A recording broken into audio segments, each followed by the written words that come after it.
Bwana asifiwe. Tumanga bazamura ibiganza. Haleluya. Ha! Atukuzwe.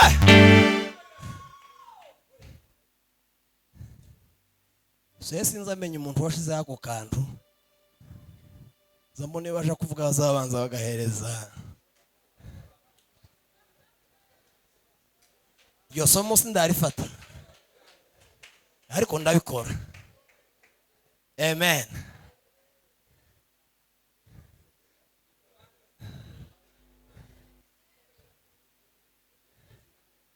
Nawe pare ngo ntakiza we yarakimbwiye. Ariko ndetse nyine ufikiriye neza ugitora kuko umukuru ni nkawe nyine umukuru ni nkawe uzufata nk'irya nyuma nyine agapfundikira. Reka avugeho nimara naje mvugeho kuko igitaramo ni cyacu twese ngo duhimbaze kandi usare nyine mumbizemo mwongereye indi mbuto kuko mwabaye hano. Ko ndabona ko nibantumira no muri anniversaire na nonzo.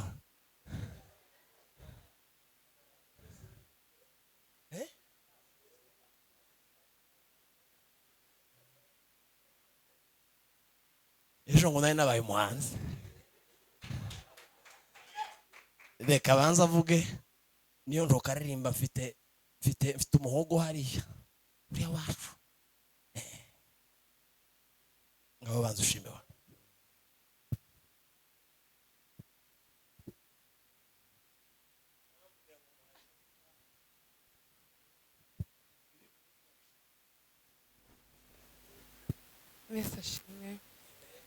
Yesu ashimwe. Ibintu biza bingora guhagarara imbere y'abantu, ariko iyo bibaye iby'Imana sinza ngira isoni, ariko ari ibindi no kwiruka ngahunga, ariko iyo bijemo Imana sinza ngira isoni. Sinzi gusa isoni ifite nuko abanyamama baye banseka ngo nakenyeye nabi.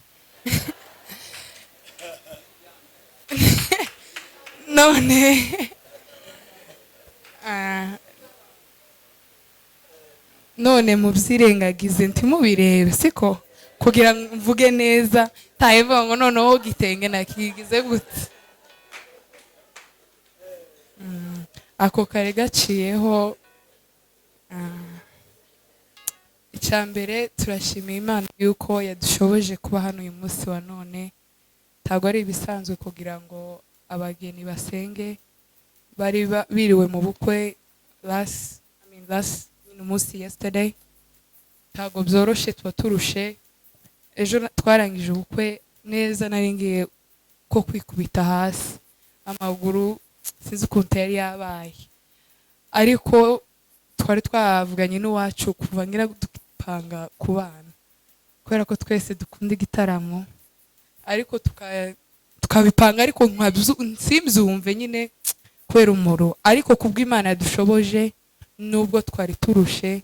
Ndabishima Imana ko turi hano uyu munsi wa none. Ikindi cya kabiri, ndashima Imana yuko yandinze nkagera hano hantu muri iki gihugu. Nabaye hano muri Kenya, niko Giswahili cyagiye, ariko twabaye ino, ariko kuba twaragarutse hano ndabishima Imana cyane. Kandi ni hano nakuriye, kongera Imana ikankorera ubukwe hano nakuriye biza biba byiza cyane.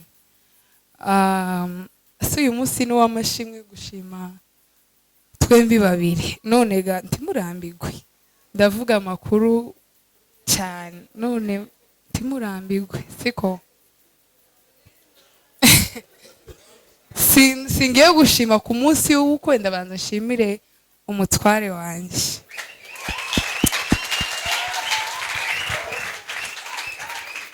Yesu ashimwe.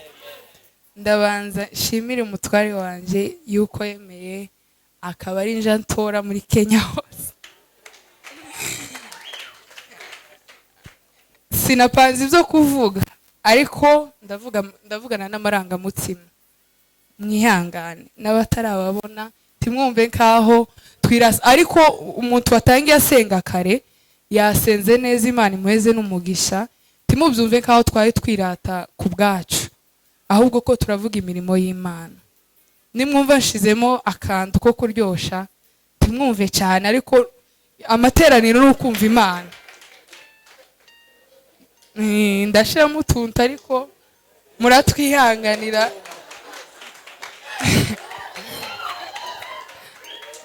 Nabadata bukwe barihangana, turi mu isengero, nta kibazo, turataramye.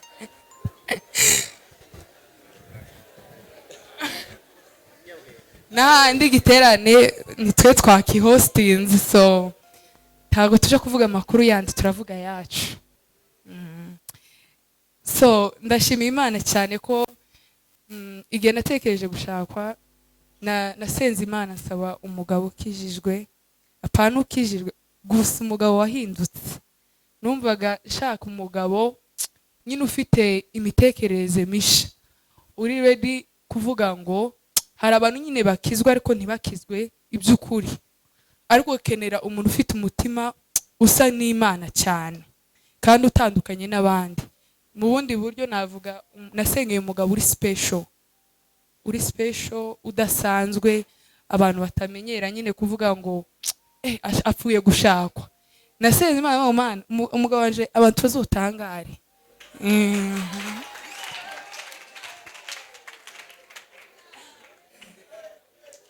Nabonaga yuko ndasanzwe, nkabona yuko ntazobara n'umugabo udasanzwe.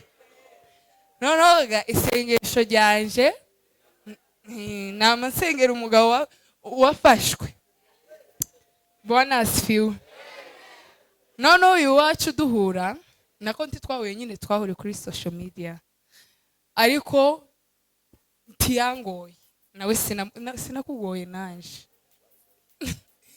Sinamugoye pe, ariko byanunguye ukuntu automatically twasa duhuza, kandi sinarinze wenda ngonje mu butayu ngo senge cyane. Mu mitekerereze narinzi uwo tuvugana ndamamuhabwa, mvuge ngo uyu muntu twashobokana. Yesu ashimwe. Turacyari mu mwuka ntitwavuyemo. Twavuze yuko mwumva Imana cyane. Ndagera kuri wa munsi w'ejo ntimugire ikibazo. Amen. Tubanze dutere haleluya kugira abantu bamenye ko tukiri mu mwuka. Tuzamure Yesu cyubahiro. Haleluya, haleluya. Mwabonye ko tutavuye mu mwuka. Twavuze ngo turakoresha amarangamutima. Uko nari mvuze, nasengeye umugabo usa nkanje, Bwana asifiwe, ariko nyine usa nka Kristo, ariko uri ready kugenda usa na Yesu cyane. Amen. Noneho iwacu turahura, turakundana, ndabishima cyane. Noneho mbona kuntu sinari muzi ngo wenda ukundi kuntu. Noneho ikintu cyanshimishije ni uko tazamuvuga neza. Nicyo cyanshimishije cyane. Utonguto ntitwari turimo, sinari nkeneye umugabo uri famous. Sinari nkeneye umugabo abantu bazi wenda ngo cyane, ariko nza gusanga andusha ubustari cyane, arabundusha. None nukuri nari mbajije gushimira umutware wanje yuko yemeye tugakundana. Ejo mwabonye ibirori byacu kuntu byari bimeze. Ikindi ndashimira Imana, buriya ndashimira Imana ko yadushigikiye. Yashigikiye igitekerezo cyacu, umunsi tukiganiraho dupanga kubana. Hari ukuvuga ngo mu bipange, hari no kuvuga ngo ntimubikomerereho cyangwa mubikomeze. Ariko ngiye nizera yuko atari ku mbaraga zacu kuba twageze hano uyu munsi, cyangwa se ejo twaberetse ibirori byacu, kuko habayemo kwihangana, ubwenge, kandi ibyo zose ni ibintu Imana itanga, ntabwo ari ibintu umuntu apfa kwishoboza. Ni ukuvuga ngo Imana yaradusapotinze mu buryo bwose, turumvikana kugeza umunsi w'ejo. Ibyo byo ndabishimira n'Imana. No kuba yarandinze nkaza hano, hari igihe abantu bapanga ibintu ugasanga habaye imbogamizi, umuntu aragwaye cyangwa abuye n'ikibazo kinini kidatuma bakomezanya na wundi cyangwa se agera kuri wa munsi wapanze. ariko kubwo Imana yaraturinze iturindira mu birere, tuza n'indege turashika, yewe no mu Rwanda imodoka zari zimeze nabi, ariko Imana yaraturinze kuriya. Si ibisanzwe, nje sinabifashe nk'ibisanzwe, ku munsi w'ejo kuba twarawugezeho n'imbaraga z'Imana. Ikindi ndashimira abantu, ni ukuri mwaratwitabiriye cyane, Imana ibaheze umugisha, kandi mwanyegerezanye n'urukundo, yaba ari abayumbe bagenzi bacu, yaba ari abakobwa bagenzi bacu, turabashimiye cyane. Ndashimiye n'umuryango najemo, ni abantu beza, basakindi, ni ukuri ni abantu beza cyane, ngira ngo namwe sije wo bivuga gusa, namwe mwobihamya, ni umuryango mwiza Imana yantoreye kugira ngo bashe kuwugendamo. Ikindi ndagenda nshimira abantu bakeya, brother wacu Musuke hariya naramutumiye, ni inshuti yanje cyane, kuko uwacu yavuze ngo iwe ngo iyo apfuye kuririmba azafatwa. Jewe namwumvaga mu ndirimbo mu modoka yanje ngafatwa, ndavuga ngo uyu muntu tuzoshaka nomero ziwe, mubwire yuko azavuga ubutumwa nkanezerwa mu buryo bwo kuririmba. Naho twabereye inshuti, ndamubwira ko mfite ubukwe, araza aremera. None Imana iguhereze umugisha kuba waraje. Dushimiye na Mukire tubana n'umugore wiwe hari iwacu, akaba yaravuye mu Rwanda akaza mu bukwe bwanje, ndamushimiye nawe. Ndetse nshimiye na mukuru wanje Aline, amaze igihe kirekire hano rindi ubukwe bwanje, yari yaraje mbere muri Seville ya sister wanje, ariko yanga gutaha kugira abe mu bukwe. Mu by'ukuri ndamushimiye umuvandimwe wanje, Imana izoguhereza umugisha, ineza yawe tuzoyizirikana, natwe tuzokora uko wakoze. Ndetse ndashimiye n'abantu batwitabiye uyu munsi, mu by'ukuri Imana ibahereza umugisha, ngira ngo reka ndekere wacu nawe avuge ayandi, aravuga yo nasize. Wanasifiwe. Tapanze neza.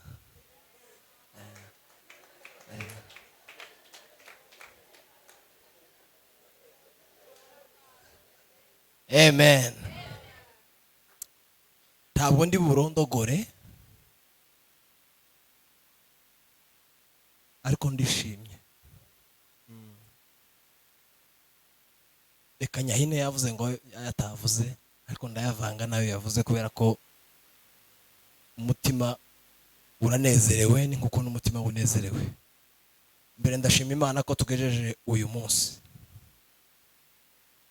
Kwizera kwanjye se n'ukwanje oyaye, kwizera nizeye Yesu ntabwo kuza kunyereka, tikuza kunyereka uburyohe bwo gutinda cyane mu isi, ngo nama numva ko ibyiza cyane ariko noramba ngapfa kuramba gusa. Nza numva kwizera kumpamiriza ko Imana ivuze ngo irampamagara nuyitaba none cyangwa bitinze. Amen. Ibonye ko icyampamagariye kigeze ku mwisho. Cyo nshima Imana niki? Ndashima Imana ko mbonye uyu munsi. Amen. Nindi minsi nari ndimo hari ukuntu yari myiza, kuko nari mbanye n'Imana neza n'abantu neza, ariko noneho nyine hari ibyiza biruta ibindi. Ndashima Imana ko ntagiye ngo nitaba Imana aya maso y'umubiri n'aya marangamutima y'umubiri atabonye ibi ngibi, kuko ni ibyishimo. Amen. Kuri ibyo ndarashima Imana ko yambaye agakiza, ndahawe n'imiryango, ingirira ubuntu mu yagiriye ubuntu, nanjye mbarwa mu bana b'Imana. Amen. Igitangaje kuri cyo, hari ukunda abandi baza babigenza bakagira n'ibindi bahagararaho, ariko ari we yahagaze kuri iryo jambo ry'agakiza. Ari naje nubwo ari inzobe, akaba na mwiza cyane. Timubona imbuto y'abantu baresha gutya, ni nkaho yabaye nkeya. Umugore uresha gutya, ariko kuri ibyo byose ahantu naza ngira nkashinga ipiki ni ku buzima bwa kiroho. Birya yavuze mbisubiramo, ariko ni ku buzima bwa kiroho. amen. Ndagushimiye wa ko wemereye iyo mpano y'umwuka gukwizera ukakugira ukakira Yesu. Noneho ikigeretseho uraza ngo dusaidiane.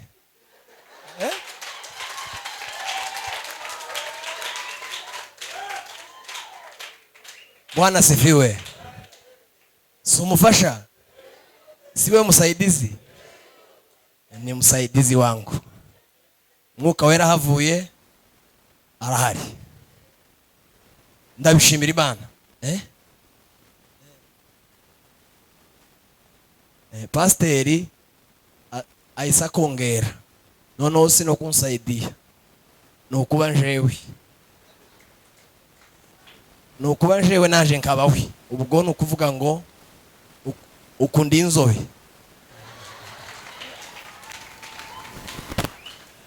Bwana asifiwe. Ako nako narinyujijemo, ariko mu by'ukuri ndashima Imana. Imana yanyubakiye kandi urugo rwiza. Ni rwiza kubera ko twasangiye amawazo nyine. Ubwo mfite icyo nshingiyeho mbivuga, bishima Imana. Hirya yaho ngaho ndashimira ababyeyi bambyaye bakandera kugeza uyu munsi. Narimo ngira ngo wenda ndagera kuri uyu mwanya muzehe yaje, kuko mukecuru hari agasafari yagize, ariko nubwo muzehe adahari pamudogo arahari. Reka musabe ahaguruke mu izina rya muzehe dukubitire Imana amashi.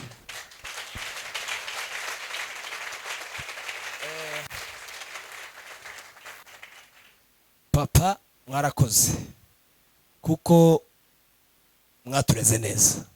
Hari indirimbo usabe baririmbye bashira mu gushimisha, yuzuye ibintu nyine by'ukuri, ngo yaduhaye n'ababyeyi beza, ngo badukunda, ngo baturerane neza.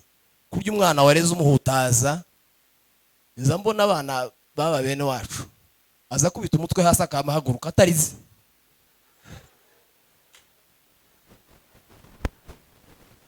Ni ukuvuga ngo arize abagiye kurya ibindi biboko biruta birya. Ariko bamuzehe batureze neza, twakosha bakanyuza akanyafu, ariko batwerekeza mu nzira y'agakiza. Ndabashimiye. Imana ibahe umugisha. Wenda iyo mutabikora gutya ntiwumva ko izacu twebwe atari bya bindi bisanzwe, twashingiye kuri icoga cyuko twese turabemera Imana. Imana ibahereze umugisha. Bwana asifiwe. Ndashimira abavandimwe, Imana yo mu ijuru bagirire neza. Ndi kumwe na Grand Frère Nganire, Sakindi Patrick, ndi kumwe na Sister Mutezinka, n'abantu beza tubana mu buzima bwose bw'umwuka n'ubw'umubiri, kandi twubahana twuzuzanya. Imana yo mu ijuru ibahereze umugisha. Mwarahagurutse mu birori